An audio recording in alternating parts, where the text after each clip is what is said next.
Hi, boys and girls. Welcome to Story Time with Miss Leah. This book is called One Winter's Day.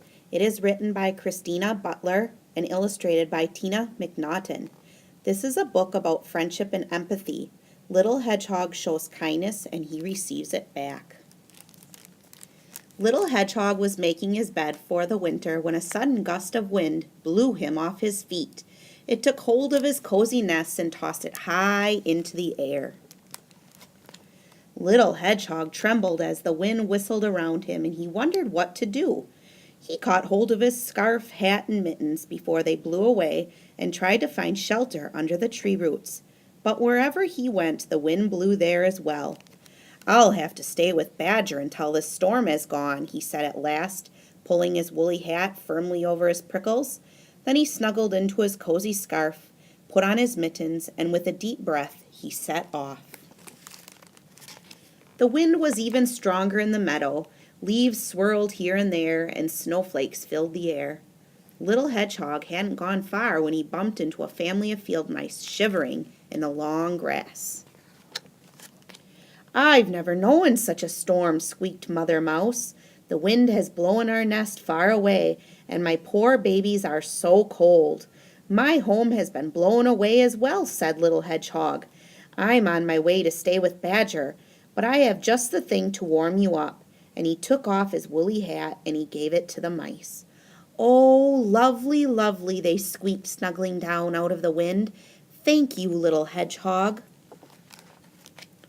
Little Hedgehog tucked his nose inside his scarf and ran along beside the racing river. Otter was on the bank, huffing and puffing on his paws. "Hello, Otter," shouted Little Hedgehog. "What are you doing?" "Oh, hello, Hedgehog," replied Otter. "My fur coat keeps me warm, but my paws are freezing." "Here, have these," said Little Hedgehog, giving Otter his mittens. "They should do the trick." "Thank you, Little Hedgehog," said Otter. "These are great, but shouldn't you be at home in this cold weather?" "I have no home any more," Little Hedgehog replied sadly.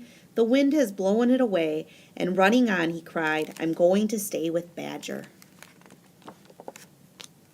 By the time Little Hedgehog reached the woods, the snow was getting deeper. On and on he struggled, picking his way between the snowdrifts as the wind howled around him. A mother deer and her fawn were sheltering in the bushes. "Oh, Little Hedgehog, why aren't you in your nest in this awful storm?" she asked.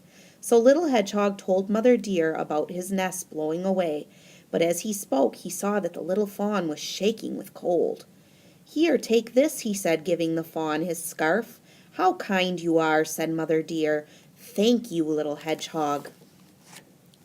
Little Hedgehog pattered on, faster and faster. But just as he finally saw Badger's house at the bottom of the hill, he skidded on the icy path. "Help!" he cried as he went bumping and bouncing through the snow.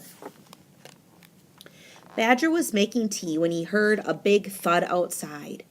"Whatever was that?" he cried, dropping his toast. When he opened the door, a prickly snowball rolled in. "Gracious me," he said in surprise, "it's Little Hedgehog." Badger carried Little Hedgehog to an armchair by the fire and gave him a cup of tea. Little Hedgehog told Badger about his journey through the storm, and then cozy and warm, he fell fast asleep. Little Hedgehog stayed with Badger until the storm had gone. As they walked to where his house had been, Little Hedgehog was very worried. "How can I build a strong new nest if all the leaves and twigs have blown away, and there's nothing left?" he said anxiously. "I'll help you," said Badger kindly. "We're nearly there now." "Surprise!" came the cry when they turned the corner. Little Hedgehog gasped with delight. The animals he met in the storm had made him the coziest nest he'd ever seen. "For the kindest hedgehog in the world," they all cried together.